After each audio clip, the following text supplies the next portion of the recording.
তিনি লোকসভাতে এই ওয়াকফ অ্যাক্ট 1995 সালের যে ওয়াকফ অ্যাক্ট আছে সেটাকে পরিমার্জন, পরিবর্ধন, সংশোধন, নতুন নামকরণ, নতুন রূপ দিয়ে লোকসভায় হাজির করেছেন।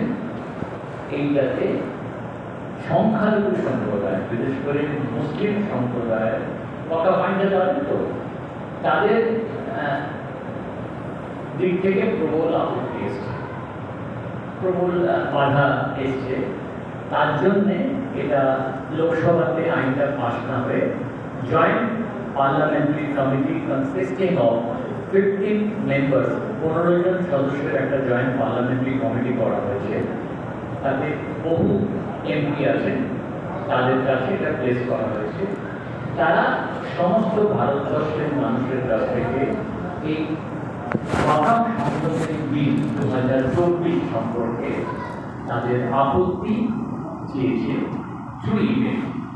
আমরা সংখ্যাতত্ত্ব বিচার করলে সারা ওয়েস্ট বেঙ্গলে কেউ বলে 30%, কেউ বলে 35%, কেউ বলে 37%, কেউ বলে 40% হচ্ছে। আমি কাগজে কলমে 28% আছে সেটা নিয়ে বলছি। 28% মুসলিম, অথচ মাত্র আমরা এই ওয়াকফ সংশোধনী বিলের বিরোধিতা করে জয়েন্ট পার্লামেন্টারি কমিটির কাছে মাত্র 4% মানুষ অবজেকশন জমা দিয়েছে। আমি সংখ্যাটা আবার রিপিট করছি, বোঝাবেন। আমরা 30 জন লোক এই ওয়াকফ সংশোধনী বিলটা বিরোধিতা করে আমরা আমাদের আপত্তি জমা দিই, মাত্র 4 জন জমা দিয়েছি। কেন ভাই?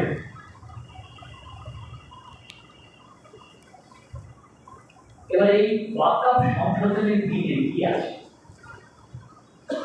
যার জন্য সারা ভারতবর্ষের মানুষ, বিশেষ করে সংখ্যালঘু মানুষরা এত উদ্বিগ্ন হয়েছে, এত বিরোধিতা করছে, এত সরবরাহ করছে, এবং সারা ভারতবর্ষের বিভিন্ন প্রান্তে এর বিরোধিতা বিভিন্ন নজির ঘুরে আসছে। অথচ very sorry to say, out of 30%, only 4% people are raising their objections before the parliamentary committee.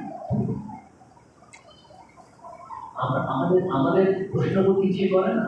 আমরা এখানে যারা বসে আছি, আমি মসজিদ আছে, অনেকে মিথ্যে কথা বলবে না, আমি সবাই সত্য কথা বলে আমি বিশ্বাস করি না, মাফ করবেন।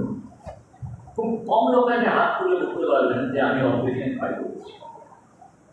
এখানে যারা আছি, ঠিক আমরা যারা বসে আছি, আমরা খুব কম লোক আছি ফোনে ইমেল থেকে একটা মেল পাঠিয়ে দেওয়া, একটা অবজেকশন পাঠিয়ে দেওয়া, আমরা সেটা পর্যন্ত করি।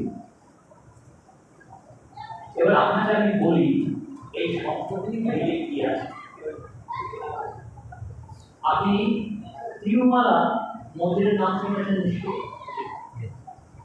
হিন্দু ধর্ম মতে ভারতবর্ষের যদি প্রথম 2-3টে মন্দির উচ্চ আয়ের, বড় এবং ধর্মের বিশ্বাস অনুযায়ী অন্যতম প্রাচীন এবং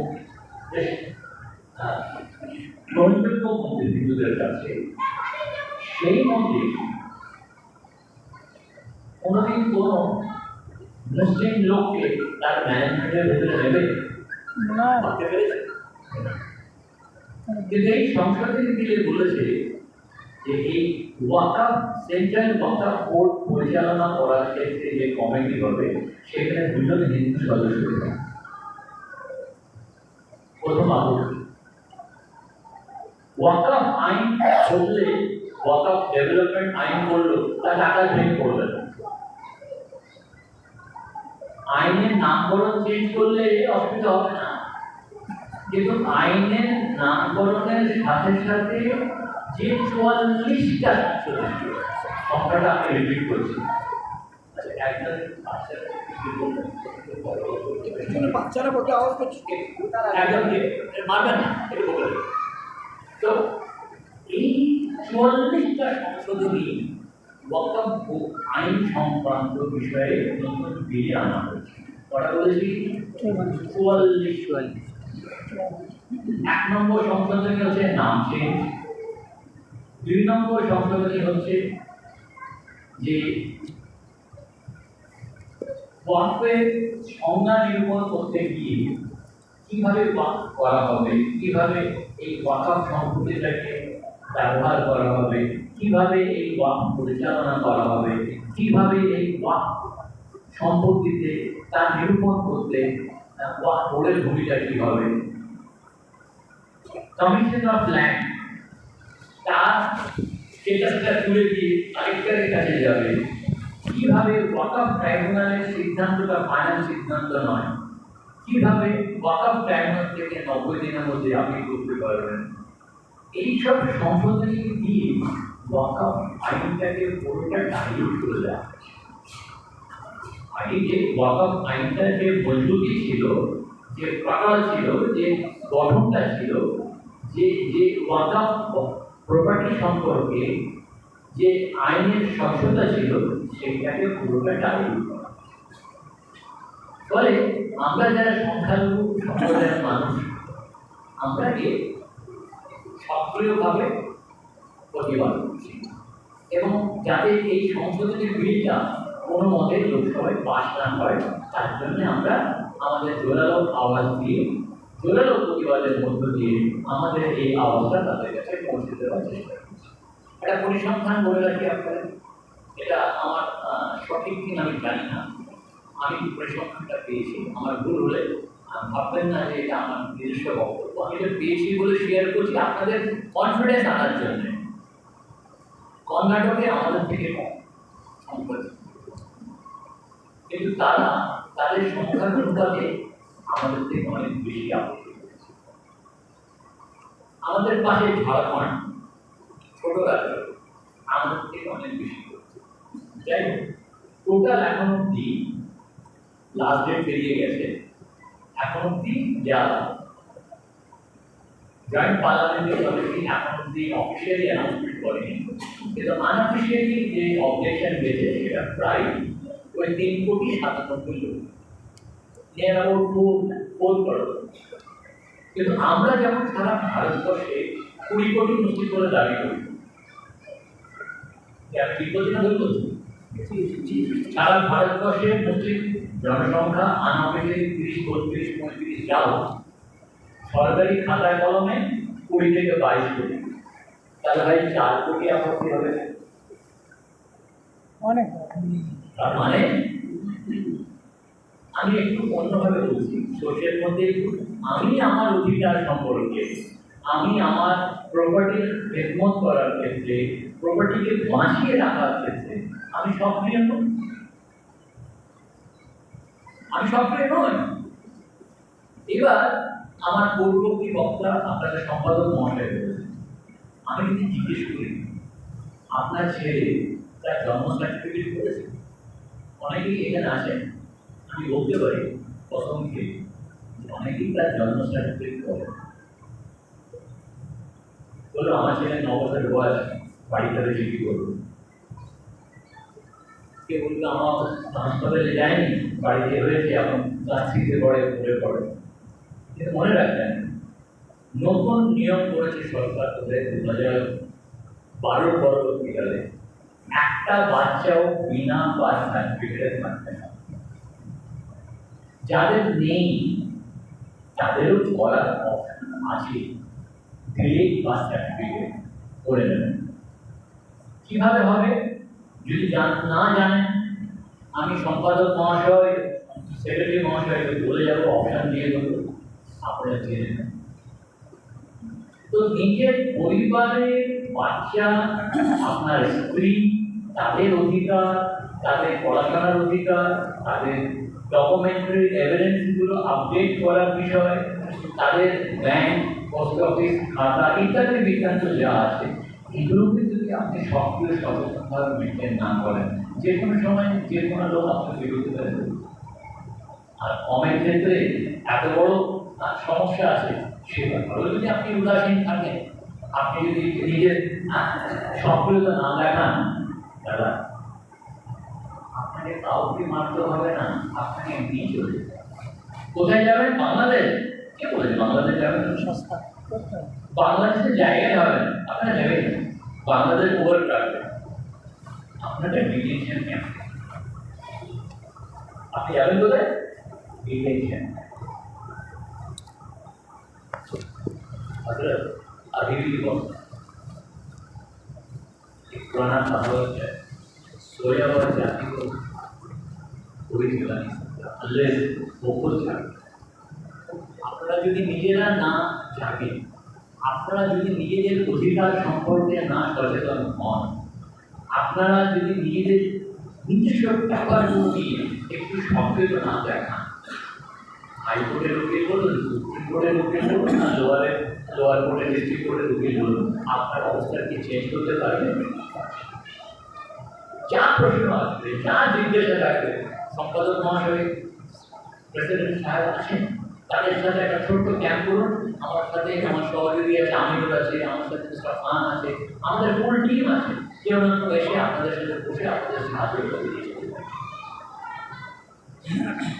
আমি লেখাপড়া শিখে যদি আমি মোবাইল ঠিকমতো করতে না পারি, আমি যে লেখাপড়া শিখে যদি কমেন্ট পাশে থাকে, আমি লেখাপড়া শিখে যদি ফর্মকে টাইপ করতে না পারি, তাহলে আমার লেখাপড়াটা করতে হবে। স্যার আমি বোঝাতে পারছি না? বোঝাতে পারছি? জি জি খুব সুন্দর। আমি নন প্রফেশনালি আপনাদের সাথে কথা বলছি, আমি কিন্তু প্রফেশনাল স্পিকার। আমি ইউনিভার্সিটি, কলেজ, বড় বড় স্কুলগুলোতে যে আমি স্পিক এবং আপনাদের দোয়াতে কলকাতা হাইকোর্টের 30 বছর শুনানির সাথে প্র্যাকটিস করছি। একদিন 30 ইয়ার্স। আমার পূর্বসূরি স্যার আব্দুল আলী বরকতি, যিনি আলিয়া মাদ্রাসার প্রিন্সিপাল ছিলেন, মাদ্রাসা বোর্ডের প্রেসিডেন্ট এবং রেজিস্ট্রার ছিলেন। আমার আব্বা এখনো হায়াতে আছেন, মৌলানা মুবারক করিম জব, 103 খানা বই। ফলে ট্র্যাডিশনালি যে ফ্যামিলি বিলং করি হায়াতে আছে, তো আপনাদের দোয়া আছে এবং আপনাদের মুখগুলো দেখে না মাঝে মাঝে আমার কষ্ট হয়, মনে করবেন। আমি ভাবি, কারণ আমি তো এই পরিবার থেকে উঠেছি, আমি আপনাদের মতোই মৌলানা সাহেবের বড় ছেলে, আপনাদের সেক্রেটারি সাহেব ওনাকে এক পাত্রে ছিলেন। ফলে আপনারা যদি আমাকে নিয়ে, আমার সাহায্য সহযোগিতা নিয়ে আপনারা যদি আপনাদের কোনো প্রবলেম হল করতে পারেন, সমাধান করতে পারেন, এর থেকে আনন্দিত হতে পারেন।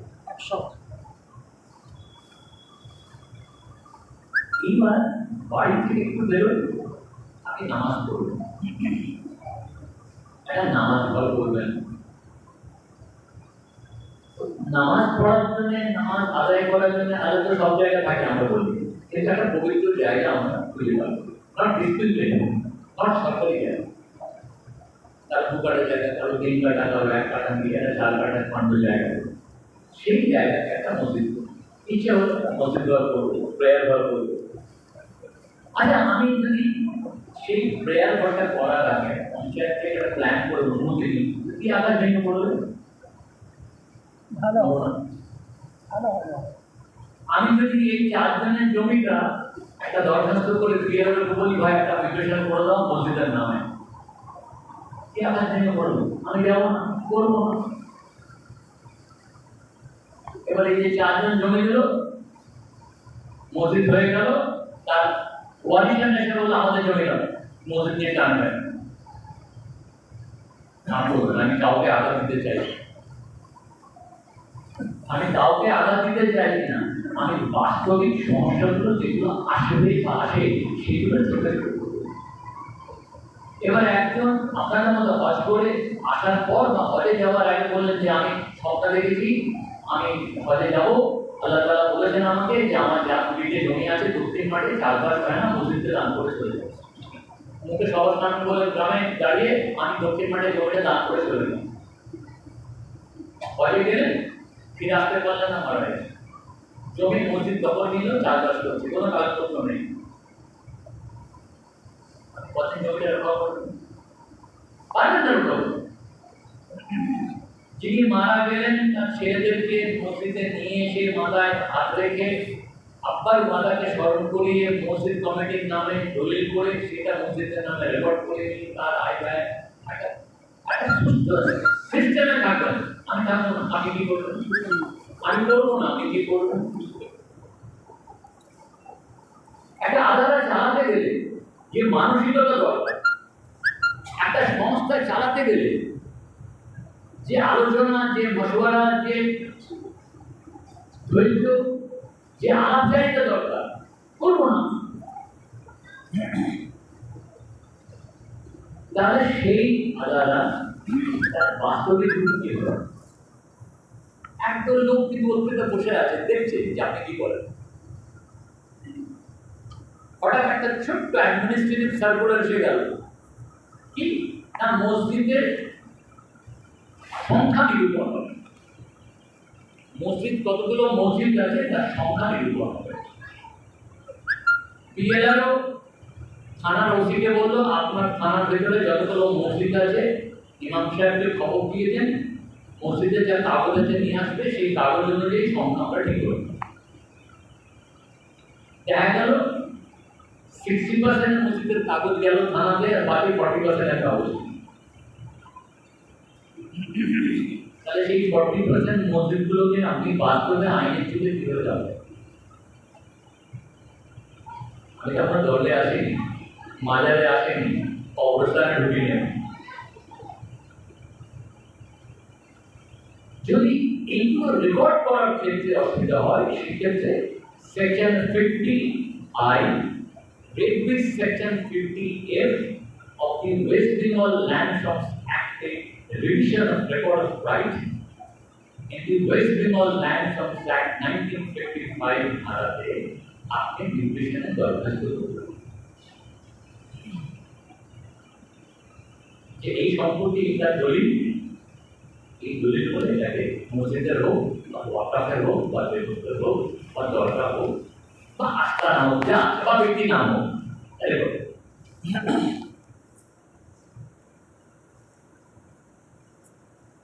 যদি ঘুরিয়ে দিই, আপনি একটা খারিজি মাদ্রাসা চালাচ্ছেন, অনেক দু কামরা ঘর করে, তিন কামরা ঘর করে একটা মাদ্রাসা চালাচ্ছেন, জনা 40-50-60টা ছাত্র নিয়ে অনেক লোকের কাছ থেকে সাহায্য সহযোগিতা চালাতে পারবেন। আপনাকে সেই মাদ্রাসাটাকে বাস্তবে রূপ দেওয়ার জন্য আইদার সোসাইটি অ্যাক্টে নিয়ে আসতে হবে অথবা এনজিও অ্যাক্টে নিয়ে আসতে হবে। সোসাইটি অ্যাক্টে রেজিস্ট্রেশন করলে আপনাকে নিউ টাউনে এখন নতুন অফিস করেছে, সেখানে রেজিস্ট্রেশন করতে হবে। এনজিও করতে গেলে আপনার ডিস্ট্রিক্ট রেজিস্টার অথবা অ্যাসুরেন্সে গিয়ে রেজিস্ট্রেশন দলিল করে আপনাকে এনজিও অ্যাক্টে নিয়ে আসতে হবে। এনজিও অ্যাক্টে করলে আপনাকে অ্যাকাউন্ট করতে হবে, সোসাইটি অ্যাক্টে গেলে অ্যাকাউন্ট করতে হবে। একটা ইয়ারলি স্টেট অফ অ্যাকাউন্ট তৈরি করে কি দান হচ্ছে, কি খরচ হচ্ছে, কি খরচ হচ্ছে তার হিসাব মেনটেন করতে হবে, অ্যাকাউন্ট মেনটেন করতে হবে। বছরের শেষে 1000 3000 চার্টার্ড অ্যাকাউন্টেন্ট বা যিনি আপনার কস্ট অ্যাকাউন্টেন্ট আছে তাকে দিয়ে একটা জমা করে রাখতে হবে, একটা প্যান কার্ড করতে হবে। এর মধ্যে লাখ লাখ টাকা লাগে না, অল্প টাকা লাগে। কিন্তু সব থেকে যেটা বড় কথা হচ্ছে, এগুলো করার জন্য সবাই জানে, এগুলি কম বেশি সবার নলেজ আছে, কিন্তু মনে করবেন না কিছু আমি আঘাত দিয়ে বলছি, 5% সদিচ্ছা আছে, আর 95% মানুষের কোনো সদিচ্ছা নেই, যার জন্যে আপনাদের দশা কিন্তু আগামী দিনে আরো ভয়াবহ দিকে वो संभाल लीजिए आज आने वाला कल, वो संभाल लीजिए आज आने वाला कल के लिए, आने वाला कल लेकिन और भी बुरा। তখন আপনাদের সম্পাদক মহাশয় মহাশয়কে ফোন করে বলেও কিছু করতে পারবেন, টাইম চলে যাবে। আমি যদি আপনাদেরকে ছোট্ট একটা প্রশ্ন রাখি আপনাদেরকে, যে মসজিদ, মাদ্রাসা, দরগা বা আরো যা মুসলিম ছোট ছোট এগুলো আছে, এইগুলো মেনটেন করার জন্য, এগুলোকে রক্ষণাবেক্ষণ করার জন্য যদি কোনো কমিটিও করেন, তার যথাযথ জায়গা আছে, সেই জায়গাগুলোতে দরখাস্ত করলে ওয়াকফ বোর্ড আছে, ল্যান্ড ফর্মসের বিআরআর অফিস আছে, রেভিনিউ ইন্সপেক্টর আছে, এগুলোতে আপনারা সাহায্য করেন। আপনাদের মনে প্রশ্ন কি আসতে পারে যে ব্লক অফিস থেকে আমি কি সাহায্য পাবো আমার মাদ্রাসা, আমি কত বেনিফিট পাবো বলুন কিছু। আপনি শুধু বলবেন আমাকে আমি মাদ্রাসা করেছি কি কি ছাড়া পাবো বলুন, আমার 40টা অর্ফেন ছেলে আছে, আমি কোথায় কোথায় টাকা পাবো বলুন, কোথা থেকে এফসিআর আমি লাইসেন্স পাবো, যেখান থেকে ফরেন কন্ট্রিবিউশন থেকে আমি টাকা পাবো বলুন। এই প্রশ্নগুলো আপনার থাকবে, আমি জানি, কিন্তু এই প্রশ্নগুলো সাবসিকুয়েন্ট। তার আগে আপনাকে 12A দিতে হবে, 14A আসতে হবে। বেশ কিছু প্রভিশনস অফ ল আছে যেখানে এই ট্রাস্টগুলোকে, এই এনজিওগুলোকে নথিবদ্ধ করতে হবে, না আপনি সোশ্যাল বেনিফিট পাবেন না। ফলে আমি আপনাদের সচেতনতা বৃদ্ধি ছাড়া, আপনাদের হোশ হাওয়াসকে মেইন জায়গায় আনা ছাড়া আজকে এই প্রথম আলাপে জোর করে কোনো কিছু শেখাতে পড়াতে করতে পারবো। আমি আপনাদের মধ্যে এই ভাবনাটা দিতে চাই, এই জায়গাটা আপনাদের মনের মধ্যে পেতে চাই যে আপনারা যদি আগামীকাল সতর্ক না হন, আজকের এই আলোচনা থেকে যদি কিছুটা বেসিক আইডিয়া নিয়ে না যান, শিক্ষা না নিয়ে যান, তাই কিন্তু আগামীকাল আরও নানা রকম সমস্যা এবং নানা রকম বিপদের সম্মুখীন হবেন, তখন কিন্তু পেছনে কাউকে বলতে হবে। এটা একটা দিক, এটা একটা দিক গেল, এটা গেল একটা কনসেপ্টনেস, এটা গেল আপনাকে সচেতন করার ব্যাপারে, এটা গেল আপনাকে ছোট্ট করে একটা আইডিয়া দেওয়ার ব্যাপারে। আমি আবার মূল বিষয় যেটা আছে সেটা হচ্ছে যে ওয়াকফ সংশোধনী বিল, যেটা আমার সাবজেক্ট ম্যাটার, আমি সেই ব্যাপারটা আপনাদের সাথে ছোট ছোট ছোট ছোট করে ঘরোয়াভাবে আলোচনা করি, অন্তত আপনারা জেনে এই বিষয়গুলো নিয়ে আপনাদের যদি কোনো প্রশ্ন থাকে আমাকে আলোচনা শেষে বলবেন, ইনশাআল্লাহ আমি আপনাদের সেই দিয়ে। আমি নাম শুনেছেন হায়দ্রাবাদে হাইটেক সিটি বলে একটা সিটি হয়েছে, অনেকে হয়তো নাম শুনেছেন। এই হাইটেক সিটি 5000 একর জমি নিয়ে তৈরি হয়েছে। এই 5000 একর জমি কিন্তু আবার তেলেঙ্গানা সরকার, এর আগে যে ওয়াইএসআর সরকার ছিল, তারা এই ভূমিটা নিয়ে নিয়েছে, নিয়ে ওখানে হাইটেক সিটি। তো আপনি যদি আপনার কাগজ ঠিক না রাখেন, আপনি যদি আপনার ডকুমেন্ট ঠিক না রাখেন, তাহলে ভবিষ্যতে আপনার জমি, আপনার অধিকার, আপনার সব আপনার চোখের সামনে থেকে আপনার হাত থেকে কেটে নিয়ে চলে যাবে, আপনি আফসোস করা ছাড়া কিছু। আমি আরেকটা পরিসংখ্যান দিয়ে দিই, সারা বিশ্বে বলবো না, শুধু ভারতবর্ষেই বলবো, ল্যান্ডস্কেপ তাদের কাছে জমি বেশি আছে। ইন্ডিয়ান রেল সারা ভারতবর্ষে সব থেকে বেশি জমি আছে ভারতীয় রেলের কাছে, লাইন টাইম এটা। দ্বিতীয় স্টক হোল্ডার হচ্ছে আমাদের army, military army, Indian army বা ইন্ডিয়ান ডিফেন্স, এদের কাছে আছে। থার্ড স্টেক হোল্ডার হচ্ছে ওয়াকফ বোর্ড। সারা ভারতবর্ষে তৃতীয় সর্বোচ্চ জমির মালিক হচ্ছে ওয়াকফ, তৃতীয় সর্বোচ্চ জমির মালিক হচ্ছে ওয়াকফ বোর্ড। সারা ভারতবর্ষে 7,40,000 ওয়াকফ প্রপার্টি আছে, 7,40,000 ওয়াকফ প্রপার্টি আছে। আর এটা যদি আপনারা আমাদের শত ডেসিমেল কাঠা বিঘে দিকে নিয়ে আসি, তাহলে এবারে হিসেবটা এবারে হচ্ছে 9.4 লাখ আমি সংখ্যাটা রিপিট করছি, 9.4 লাখ একর সম্পত্তি হচ্ছে ওয়াকফ।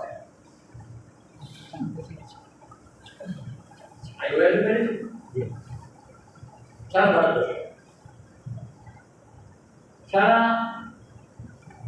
ইন্ডিয়াতে সব থেকে বেশি ওয়াকফ আছে ইউপিতে। বিহার সংযুক্ত ঝাড়খণ্ড ভাগ হওয়ার আগে ওরা ছিল, তারপরে হচ্ছে ওয়েস্ট বেঙ্গল। না কোশ্চেন না, আমরা আমাদের এই ওয়াকফ সম্পত্তি কি করে আমরা রক্ষণাবেক্ষণ করব, কিভাবে আমরা ওয়াকফ আইন অনুযায়ী এটাকে প্রোটেক্ট। এবার যে ওয়াকফ সংশোধনী বিল, যেটা লোকসভায় আমাদের আইনমন্ত্রী প্লেস করেছেন, তাতে যে 44টা সংশোধনী দিয়েছেন, তাতে ওয়াকফ আইনটা প্রায় বদলে 44 সংশোধন। তার ভেতরে আমি কয়েকটা ইম্পর্টেন্ট সংশোধনী বলবো, যেগুলো ভীষণ ইম্পর্টেন্ট। প্রথম হচ্ছে ওয়াকফ সম্পত্তিকে ওয়াকফ বলার এখতিয়ার থাকবে না ওয়াকফ বলে। এই সম্পত্তিটা যে ওয়াকফ সম্পত্তি কি সম্পত্তি নয়, এটা ওয়াকফ বলে আর এখতিয়ার থাকবে। এবার আপনাকে কোর্টে লড়ে প্রমাণ করতে হবে এটা ওয়াকফ সম্পত্তি, অন্যটাই এটা সেকুলার। ধরুন এলা রেকর্ডে ওয়াকফ আছে, ওরা বলে যে না আমরা মানি, আপনাকে কোর্টে যেতে হবে। কেন ওয়াকফ বোর্ডে তো পাওয়ার খর্ব করে নিচ্ছে সংশোধনী দিয়ে। তাহলে এই সংশোধনীটা কতটা বিপজ্জনক সংশোধনী আসলে আপনারা বোধহয় না নিতে পারছেন। আমার বোঝাতে কোনো অসুবিধা হচ্ছে কোনো জায়গায় না, কেউ বুঝতে পারছেন এরকম কেউ আছেন? আমি প্রাঞ্জল ভাষায় আপনাদের মতো করে একদম আপনাদের মনকে স্পষ্ট করার মতো বলার চেষ্টা করি। আমি নর্মালি ইংলিশে বক্তৃতা দিই, কারণ আমার mode of orientation English. But আমি ভেবেছি যে না, আমি ইংরেজিতে বলবো না, আপনাদের সাথে একদম আপনাদের ভাষার মতো করে আপনাদের সাথে আপনাদের পাশে থেকে বলার চেষ্টা করবো। সেজন্য আমি কি আপনাদের কাছ থেকে একবার সাড়া পেতে পারি? আমি ঠিক বলছি তো? এবার দ্বিতীয় যেটা খুব ভয়ানক, তিরুপতি মন্দিরে যেমন কোন মুসলিম লোককে মেম্বার করবে না, আমার ওয়াকফ বোর্ডে দুটো জিনিস মেম্বার করবো। আমি দেখতে পারবো? আমি বাধা দেবো না, আমি অপারেশন করছি। স্যার আমি বোঝাতে পারছি তো? 44টা সংশোধনী আছে, তার ভেতরে আমি 8টা কথা বলবো, বেশি বলবো, যেগুলো দিয়ে আপনাকে কেউ যদি বলে রাস্তাতে ওয়াকফ সম্পত্তি না তোদেরকে বুঝতে সরকার যা করবে ঠিকই করছে, তো আপনাকে তাকে তো কাউন্টার করতে হবে, তাকে তো বলতে হবে তিন চারটে কথা শুনছি। সেই কথাগুলো বলতে পারেন, সেরকম মোটা মোটা কথা আমি আপনাদের শিখিয়ে দেওয়ার চেষ্টা করি, যাতে আপনি বলতে পারেন এই সংশোধনীর নামে ওয়াকফ আইনটাকে বদল করে নতুন আইন করা হচ্ছে, যাতে ওয়াকফের কোনো শর্তই থাকছে। সেই জন্য আমরা বিরোধিতা করছি। এছাড়াও এই ধারণাগুলো আমরা বিরোধিতা করছি। স্যার আমি বলতে পারছি? তাই রিপিট করছি আবার। প্রথম যে ওয়াকফ বোর্ডের কোনো ক্ষমতা থাকবে না, ওয়াকফ কিনা বলা। দ্বিতীয় হচ্ছে দুজন হিন্দু সদস্য থাকবে সেন্ট্রাল ওয়াকফ বোর্ডে, যে আমরা বিরোধিতা করছি। 3 নম্বর,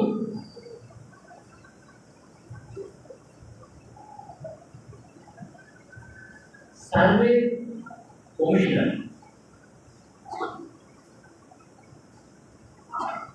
নিয়োগ করা হবে। তিনি যা বলবেন জমি চরিত্র ব্যাপার সেটাই ফাইন, তার বিরুদ্ধে কোনো মামলা করা যাবে না। সার্ভে কমিশনারকে তিনি একজন হয় আইএস অফিসার, নয় রেভিনিউ সার্ভিসের লোক, নয় ডিএলআর, নয় এডিএমএলআর, নয় এসডিএলআর। তিনি জমিটা দেখে বলে দেবেন যে না দেবতা সম্পত্তি, এটা সেগুলো সম্পত্তি। এবার এখানে আপনার দরগা ছিল, এখানে আপনার কবর ছিল, এখানে আপনার মসজিদ ছিল, গেল গেল আমার বলাটা শেষ। ফলে এই সার্ভে কমিশনার যে কথা বলবেন, যে রিপোর্ট দেবেন, যে রোল প্লে করবেন, সেটাই ভুলাই নয়। আগে ওয়াকআপ বোর্ড কোনো প্রপার্টি ওয়াকআপ কিনা বলতে পারতো, এটা বলতে পারবে না। এখন ওয়াকআপ সম্পর্কে যে সার্ভে কমিশনার বলে জনৈক ব্যক্তি, তিনি যা বলবেন সেটাই ভুলেন নয়। তিনি জাস্টিস। আমি বোঝাতে পারছি আপনাদের যে এটা মেনে নেওয়া যাবে না না কখনো সার্ভে যিনি করতে আসবেন তিনি তো হিন্দু। পরিষ্কার। তিনি নিয়ম করছে, তাকে নিয়ম করছে কেন্দ্রীয় সরকার, তাকে নিয়ম করবে স্থানীয় সরকার। তিনি যা বলবেন বেদপাল করবেন, তিনি যা বলবেন সেটা কাটা যাবে না। আরো বলে তার বিরুদ্ধে কোনো মামলা করা যায় না। তিনি যদি কোনো সম্পত্তিকে বলে দিয়েছেন একটা দেবত্ব সম্পত্তি, তার এই সিদ্ধান্তকে চ্যালেঞ্জ করে আর মামলা করা যায় না। ভয়ানক ভয়ানক ভয়ঙ্কর এটা মেনে নেওয়া যায় না। তিনি সর্বসত্তা। স্যার আমি বোঝাতে পারছি। হ্যাঁ আরেকটা সেন্ট্রাল ওয়াকআপ কমিশনে মেয়েদেরকে সংখ্যানুপাতে মেম্বার। আমি এই ব্যাপারটা নিয়ে একটু দ্বিমত আছি যে 16 জন মেম্বার নিয়ে একটা কমিটি বা বোর্ড হলো, তাতে যদি 4টে মেয়ে থাকে আঘাত ভেঙে পড়বে। যদি 4টে মুসলিম মেয়েকে মেম্বার করা হয় তাতে আঘাত ভেঙে পড়বে আমার মনে হয়েছে। কিন্তু এই 4টে মেয়ে appointed by the central government, আমার আপত্তি হয়ে যাবে। এই এমন 4 জনকে দিয়ে দেবে যে যারা প্রতিটা বিষয়ে আমাদের বিরুদ্ধে কিছুই জানে না তো। কলেজ প্রিন্সিপাল জানে না বলে তো আমার মুখ বলবে, অধ্যাপক বিভিন্ন কলেজে পড়ায়, বেসিক্যালি তাকে নিয়োগ করা হবে যে কোনো ডেভেলপমেন্ট বা কোনো কার্যকরী স্টেপ নিতে গেলে তাকে বিরুদ্ধে যাতে এগোবে না, কচ্ছপের মতো বা কামড়ার মতো পা ধরে টেনে না।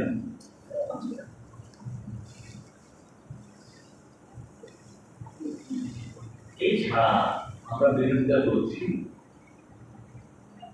আগা খান, যেটা পাস্তুনদের আগা খান, মানে মুসলিমদেরকে কিভাবে ভাগ করার একটা কৌশল। আমাদের শিয়া বোর্ড আছে, সুন্নি বোর্ড আছে। এবার আগা খান আর পাস্তুন বা ভোলা এরা শিয়া কমিউনিটির মধ্যে পড়ে, ফলে এরা শিয়াদের মধ্যে থাকে। এখন নতুন প্রস্তাবনা আছে যে ঘোড়া বোর্ডও হবে, পাস্তুন বোর্ডও হবে, মানে একটা যে কনসলিডেটেড জায়গা ছিল সেই জায়গাটাকে ভেঙে 4 খণ্ড 5 খণ্ড 6 খণ্ড আমরা বিরোধিতা করছি। এই বিরোধিতা যুক্তিযুক্ত না ভুল? যুক্তিযুক্ত। খুব জোরে যারা দরখাস্তই করেনি তাদের মুখ থেকে জোর করে বেরোনো। এই সংশোধনীর বিরুদ্ধে প্রতিবাদ করা ঠিক না ভুল? আজকে যদি না বুঝতে পারেন,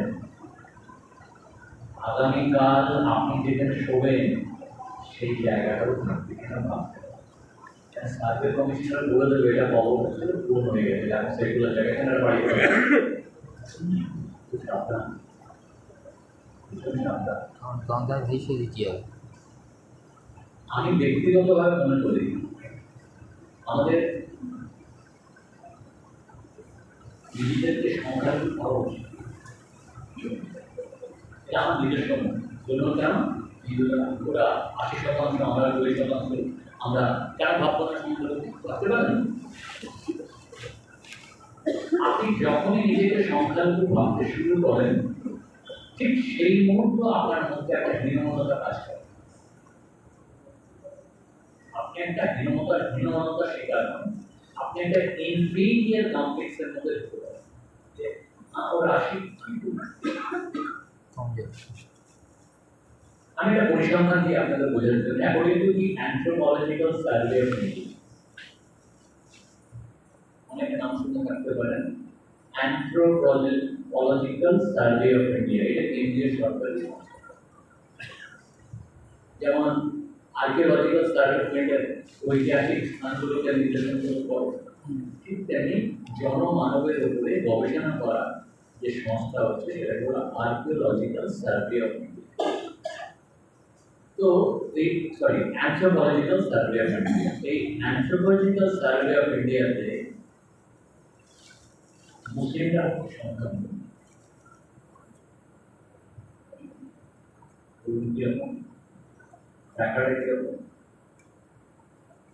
বৌদ্ধকে হিন্দু ধরা হয়, জৈনকে হিন্দু ধরা হয়, শিখকে হিন্দু ধরা হয়, অথচ এটা আলাদা আলাদা সবাই আমি বোঝাতে পারছি? জি যারা মূল আদিবাসী, এসসি ওবিসি যারা, তারাও কিন্তু ওরা বলে আমরা মূল নিবাসী। এইসবের বেসিসের ভিত্তিতে দেখা যায় যে মুসলিমরা সারা ভারতবর্ষে according to the anthropological survey of ইন্ডিয়াতে তারা সংখ্যা এবার বুঝে আসছে মাস একটু ঘাটতি, একটু ভিন্নভাবে ভাবেন। আপনি যদি আপনার সামনে একটু গালাগালি দিচ্ছেন, এই এরা সেই, আপনি তো সরাসরি তাকে যদি মনোমত উত্তর দিতে যান তাহলে ঝগড়া লেগে যাবে, এবং ঝগড়া হলে যে একজন নদীকে আপনি একা মারছেন, তখন মনে হবে অযোগ্যতা থেকে নেমে যাওয়া। কিন্তু আপনাকে সেই পরিস্থিতিটা অনুধাবন করে ট্যাক্টফুলি ওদের মতো করে কথা বলতে বলতে যদি আপনি একটু আস্তে আস্তে করে যদি এই জায়গায় যান, এই পরিবেশ, এই এনভায়রনমেন্টটাকে রিড করতে পারাটাই হচ্ছে বুদ্ধিমান ইন্টেলেকচুয়াল লোকেদের। আমি বোঝাতে পারছি? সারা ভারতবর্ষটাকে আমি বলবো না, আপনার এলাকার একটা বাড়ি 5 জন লোক, টোটাল 56টা মসজিদ, মানে 56টা গ্রাম, মতান্তরে 50টা গ্রাম। এই 50টা গ্রাম থেকে বেশি না 50টা ছেলে বললেন আমি লয়ার তৈরি করব। এই 50টা গ্রাম থেকে 5খানা ডাক্তার যারা কম বিদ্যার্থীদের পাশে যাবো, 500 জনে 500টা মিলে প্র্যাকটিস করতে গিয়ে কম্পিটিশনে হয়, এই বিপদ আপদ হলে ডাক্তার আনে বলা করি, যারা আমাদের ফিউচার, যারা আমাদের আগামী দিনের ভবিষ্যৎ হবে, এরকম ছেলে তুলে আনে যারা বিপদ আপদের দিনে ভালো মন্দের ব্যাপারে যারা বসে মসজিদকে একটু সরে কথা বলছি মাত্র, আমি without taking any permission from president and secretary, মসজিদকে লাইব্রেরির মতো ব্যবহার করুন, মসজিদকে মিল্লাতের জায়গা সে ব্যবহার করুন। সকালে একটা ডিগ্রি জানে, সে এসে পরে বলতে পড়াবে, পরে বাচ্চাকে পড়াবে। ইংরেজি শিখুন, আর কিন্তু আমাদের রিলিজিয়াস থাকে, ইংরেজি শিখুন, হাতে কলমে কাজ শিখুন, কাজের বাজার জিরো, হিন্দিতে কাজের বাজার জিরো। এন্টারপ্রেনারশিপ তৈরি করুন। যদি আজকে আলোচনা যেহেতু আমাদের দিতে হবে, নাহলে এন্টারপ্রেনারশিপ নিয়ে আমি আলোচনা করতে হবে, কীভাবে আমাদের মিল্লাতের লোকেদের রুচি বাড়ানো যাবে, কীভাবে ইনকাম করা যাবে, কীভাবে আপনি এগোবেন ভবিষ্যতে, কীভাবে নিজেকে সার্ভাইভ করবেন, কীভাবে আপনার ডকুমেন্ট এভিডেন্স তৈরি করে রাখবেন, কীভাবে আপনার ইনকামের ডিপার্টমেন্টকে ফেস করবেন, সেই চ্যাপ্টারটা আমরা আরেকদিন আলোচনা করবো। যদি সামগ্রিক অর্থে এই ওয়াকফ সংশোধনের বিলটাকে আপনারা যদি বিরোধিতা না করেন তাহলে আগামী দিনে আপনারা আপনাদের সন্তানদের কাছে মুখ দেখাতে পারবেন। কি ঠিক বলছি না ভুল বলছি? আপনারা যারা এখানে এসেছেন আজকে আপনারা অঙ্গীকার করুন কসম খান যে উম্মাদের জন্য, নিজের ফিউচারের জন্য, নিজের ফিউচার সেফটি সিকিউরিটির জন্য, নিজেদের ছেলেমেয়েদের জন্য, আনেওয়ালা পিঢ়ির জন্য, আনেওয়ালা ভবিষ্যতের জন্য এইরকম কালা কানুন এর সক্রিয়ভাবে বিরোধিতা করা উচিত। ঠিক। আমি মনে করি আগামী দিনে বিভিন্ন রকম সংশোধনী, পরিমার্জনা, বিল, অর্ডিন্যান্স আসবে আপনাদের ব্যস্ত রাখার জন্য, যাতে আপনি সুস্থভাবে কাজকর্ম করতে না পারেন, সুস্থভাবে আপনার আধার কার্ড চলবে না, নতুন কার্ড তৈরি করতে হবে, আবার নতুন কার্ড চলতে শুরু করেন। ব্যাংকে কেওয়াইসি করার জন্য নতুন করে আবার নতুন ফর্ম ফিল আপ করতে চলবে না, আপনাকে ব্যস্ত রাখতে যাতে স্বাধীন চিন্তা ভাবনা করতে না পারেন এবং ওদের এই অন্যায়গুলোর কোনো বিরোধিতা করতে না পারেন সেই রকম পোস্ট তৈরি করুন, যারা আপনার বুদ্ধি দেবে, পরামর্শ দেবে, যারা আপনার পাশে ভিন্ন হয়েছে দাঁতের দাঁত থেকে।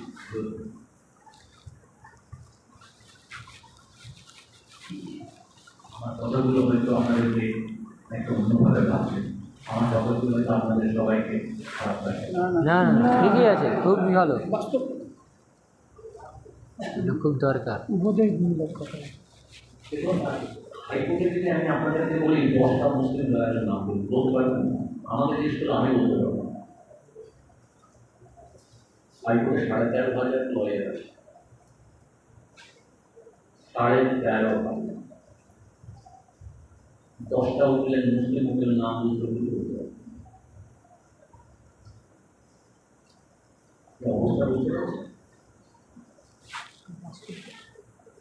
হাইকোর্টে তার ধারে বাড়ে চেম্বার আছে, শ্মশান, সেখানে উকিলবাবুরা বসে তাদের চেম্বার করে। তার মধ্যে হাতে গোনা 15 থেকে 17 জন মুসলিম লয়ার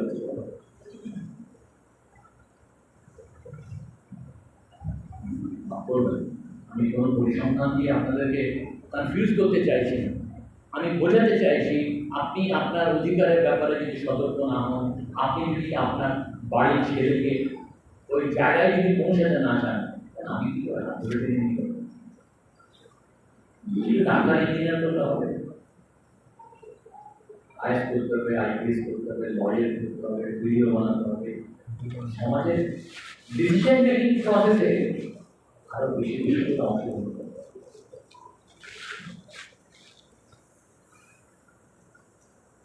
পঞ্চায়েতের মধ্যে দাঁড়াবো, একটা স্করপিও গাড়ি কিনবো, 3 থেকে 5 বছরের মধ্যে 50 লাখ থেকে 1 কোটি টাকা ইনকাম করবো, এটা হচ্ছে জীবন। দাও টাকা দিয়ে এটা জীবনের লক্ষ্য নয়, এটা জীবনের লক্ষ্য। জীবন অনেক বড়, আল্লাহ তাআলা আপনাকে সর্বশ্রেষ্ঠ প্রাণী করে এখানে পাঠিয়েছে, অনেক দায়িত্ব বিদ্যালয়ের জন্য, কমিটির জন্য, মানুষের জন্য অনেক দায়িত্ব। ঠিক করে অনেক বড় কাজ করছে। আমিদের মধ্যে আপনি হারিয়ে যাচ্ছেন। তিনি যদি আমিদের মধ্যে হারাতেন তাহলে আজকে এই জায়গাটা উঠতে পারতেন না, আপনাদের পাশে থাকতে পারতেন না, আপনার মনে চলতে পারতেন।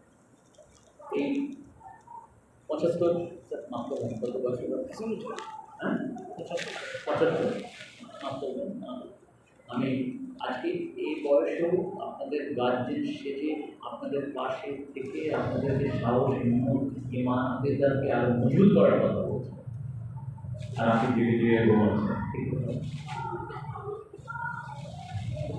নতুন কোর্স তুলে না, নতুন ছেলে যারা 22, 23, 24, 25, 30, 35 এরকম কোর্স তৈরি করুন। কোর্স মানে মিলিটারি কোর্স নয়, কোর্স মানে নওজোয়ান যারা কমের নেতৃত্ব দিতে পারবে, যারা লেখাপড়া শিখে কমকে আরো এগিয়ে দিতে পারবে। এই জায়গাগুলো আপনাদের বুঝতে হবে, সুস্থ হবে, নাহলে আমার মনে হয় না কোনো জায়গায় হবে।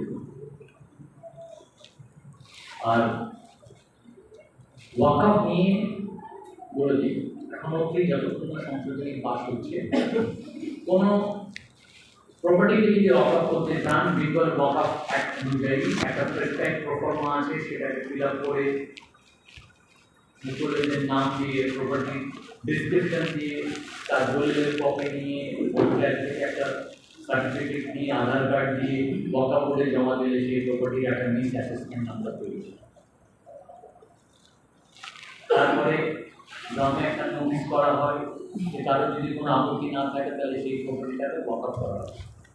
কেউ যদি আপত্তি না করে সেই প্রপার্টি ওয়াকআপ বলে ঘোষণা হতে পারে। সেই ফর্মে মসজিদের উদাহরণ দিতে পারেন, সম্পত্তির উদাহরণ দিতে পারেন। টোটাল প্রপার্টি যা ইনকাম হবে তার 2.5% হয় আপনার ওই কন্ট্রিবিউশন যদি ওয়াকআপ বোর্ড থাকে। খুবই সরল প্রসেস, আপনার রেকর্ড করতে পারেন। মুতল্লির যার নাম দলিল অনুযায়ী যেখানে যারা ঠিক করবেন বা যে কমেন্ট তৈরি করবেন তারা ঠিক করে তারা এই ব্যাপারে যদি কারো কোনো সাহায্য লাগে আমাদের দুই মহা সম্পাদক এবং সেক্রেটারি সাহেব আছেন, বলবেন, আমরা তো পেছনে আছি। আমাদের এমকে অ্যাসোসিয়েটস নাম দিয়ে একটা ছোট্ট ল ফার্ম আছে হাইকোর্টে, এমকে অ্যাসোসিয়েট 10 নম্বর কিরণ শঙ্করায় রোডে। আমরা যান মান দিয়ে আমরা হেল্প করার চেষ্টা করবো। কোনো যে কোনো লিগ্যাল ম্যাটারে আপনাদের সমস্যা হলে সে রেকর্ড সংশোধন হোক, ফৌজদারি মামলা হোক, দেওয়ানি পরামর্শ করে নেবেন, মশওয়ারা করে নেবেন, ফিসে গিয়ে ল্যাজে গোবরে হয়ে তখন এলে জট ছড়াতে সমস্যা হবে। প্লিজ চাকরি বাকরি যে কোনো সমস্যা হলে একবার ছুটে যাবেন। মাসুদ ভাই আপনি বলেছিলেন তাই ছুটে এসেছি, হেল্প করুন, ইনশাআল্লাহ চেষ্টা করুন। ওয়াকআপ বোর্ডে এনভায়রনমেন্টের কথা বললাম, মসজিদকে এনভায়রনমেন্ট করতে পারেন। ভূমি সংস্কার আইন খানাপুরি ভুলিয়ারতে 6টা স্টেজ আছে। ওয়েস্ট বেঙ্গল ল্যান্ড ফর্মস অ্যাক্টের বিএলআর হচ্ছে ব্লকের সর্বময়বত্তা। এই ব্লকে আপনারা যে কোনো রেকর্ড 3 ধারা হলে 3 ধারা, 7 ধারা হলে 7 ধারা, 50 ধারা হলে 50 ধারা ফাইনাল পাবলিকেশনের আগে আপনারা করতে পারেন। যদি এগুলো তো না হয় তাহলে মিস কেসের মাধ্যমে বিএলআর কাছে দরখাস্ত দিয়ে আপনি বলতে পারেন। যদি বিএলআর কোনোটাই না করে তাহলে সরাসরি এটা রেজিস্ট্রি ইনঅ্যাকশন দেখিয়ে আপনি এলআরটিডি থেকে অর্ডার নিয়ে এসে আপনার মগরাহাট 1 বা মগরাহাট 2 যেগুলো ব্লক আছে, 12টা ব্লক আছে, সেখানে আপনি রেকর্ডটা করাতে পারেন। যদি সাহায্যের জন্য যিনি আপনার মসজিদ মাদ্রাসা সাহায্য বলে আপনার মাইনরিটি অ্যাফেয়ার্স ডিপার্টমেন্ট তার এই 4,500 কোটি টাকা বাজেটের কিছু কিছু ডেভেলপমেন্ট অ্যালোকেশন ফান্ড আছে, স্কলারশিপ ফান্ড আছে, কিছু টেকনিক্যাল এডুকেশন আছে, কিছু এম্পাওয়ারমেন্ট সেক্টর আছে। এই সেক্টরগুলোতে আপনি যদি আপনার এনজিও যদি কাজ করে, আপনার মাদ্রাসা যদি কাজ করে, ওদের সাথে যোগাযোগ করে আপনি পাবেন। টোটাল 32টা এনজিও সর্বভারতের ক্ষেত্রে আছে যারা এরকম ছোটো ছোটো এনজিওগুলোকে 20,000, 30,000, 50,000, 1 লাখ বিভিন্ন কাজের উপরে সাহায্য দেয়। সেক্ষেত্রে আপনার এনজিওকে রেজিস্টার হতে হবে, 12 থাকতে হবে, আরও যেগুলো যাবতীয় আছে সেগুলো সব কভার করতে হবে। এ ব্যাপারেও আরেকদিন যদি আমাদের সুযোগ দেন আমি শুধু এইগুলোর ব্যাপারে আলোচনা করে যাব, আপনাদের টেনশন নিতে হবে। আরেকটা পার্ট বলে যায়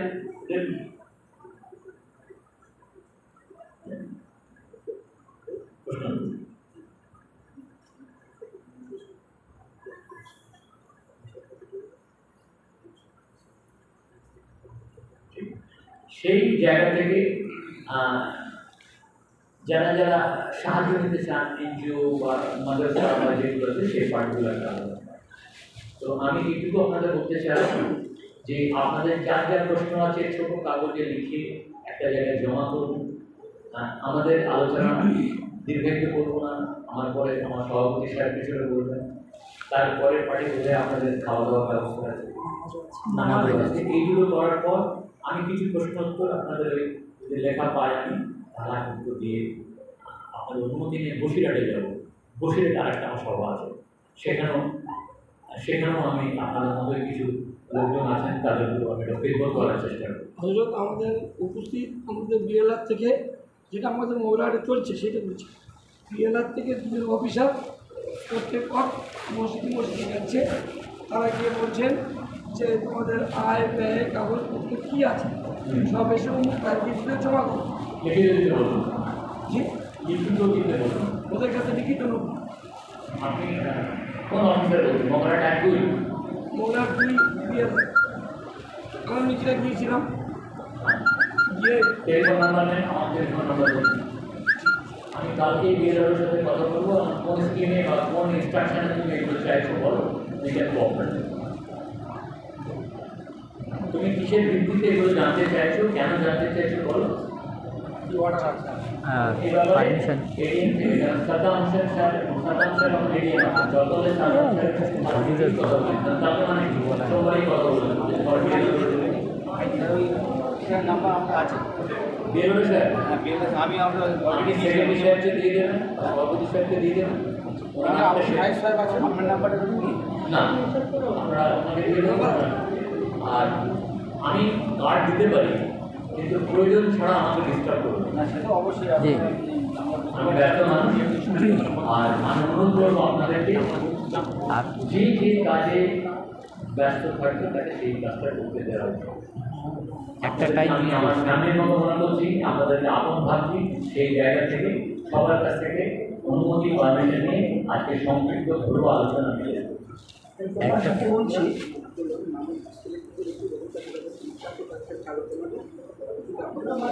স্যার একটা ফ্রি টাইম বলুন, সেই টাইমেই শুধু ফোন হবে। নাম্বারটা দেন, একটা ফ্রি টাইম। অলস মগরাহাট নিয়ে ভাবছি, আমি তো জেলার মানুষ, জেলা নিয়ে ভাবছি। আমার কথা হলো, আমার 46টা ইউনিট আছে, 46টা ইউনিটের মাথা না 46টা নাম দিয়ে দেব, তাদের কাছে আপনার ফোন নম্বরটা দেবো। কোনো সমস্যা হলে, তা নাহলে প্রত্যেক ব্লকে যদি এতগুলো লোকের নম্বর নেন তা আপনি সামলাতে পারবেন। এবং দ্বিতীয় কথা হলো যে আমরা জেলার পক্ষ থেকে এই 46টা ইউনিট থেকে অন্তত 90টা লোক আমরা হাজির করব। এই বিষয়গুলো তাদের বুঝিয়ে দিলে আশা করছি এটা জেলায় স্তরে একটা প্রতিষ্ঠান তৈরি হবে। আমি আপনারা কালকে মগরাহাটে বিএলআর দুইটা একটি আছে আমাকে দেন, তাহলে আমি তার সাথে কথা বলে জেনে নেবো, তারপরে আমি ওনাকে বলে দেবো যে হ্যাঁ ঠিক আছে, মগরাহাট টু। ঠিক আছে। আমাদের ব্লক থেকে দুজনের নাম সিলেক্ট করা হয়েছে, মাওলানা আবুল খায়ের সাহেব সভাপতি সাহেব এবং কলেজা হাবিবুর রহমান গাজী। যে যারা যে সমস্ত ভাইরা কাগজপত্র এনেছেন বা আনেন, যাদের সমস্যা আছে তারা এনাদের দুজনের সঙ্গে যোগাযোগ করবেন। আর জেলাব্যাপী যে একটা ক্যাম্প হবে আমাদের এখানেও আবার উনি আছেন, আর ওনার অ্যাসিস্ট্যান্ট আছেন জুনিয়র উকিল বা অ্যাডভোকেট, তাদের নিয়েও ক্যাম্প হবে ইনশাল্লাহ। পরবর্তীতে সুরাহা একটা ব্যবস্থা হবে। তো যাদের সমস্যা আছে এবং যারা এখনও কাগজ নিয়ে এসছেন, তারা আপাতত আবুল খায়ের সাহেব এবং হাবিবুর রহমান গাজী দুজনকে কাগজগুলো দেবেন। আমরা ওনার সাথে আলোচনা করে সেই সমস্যাগুলো সমাধান করব। হাবিবুর রহমান সাহেব ওই জায়গায় এই সাইডে করে দিন। আমাদের ঠিক আছে, আপনার দুজনের ফোন নাম্বার দিয়ে দিচ্ছি সবাইকে, ফোন নাম্বার দিয়ে দেবো, দিলে সবাই নাম্বার আরো জোগাড় সাহেবের কাছে দিয়ে সবাইকে আমার মঙ্গল, আমি আমার বক্তব্য শেষ করছি। আসসালামু আলাইকুম।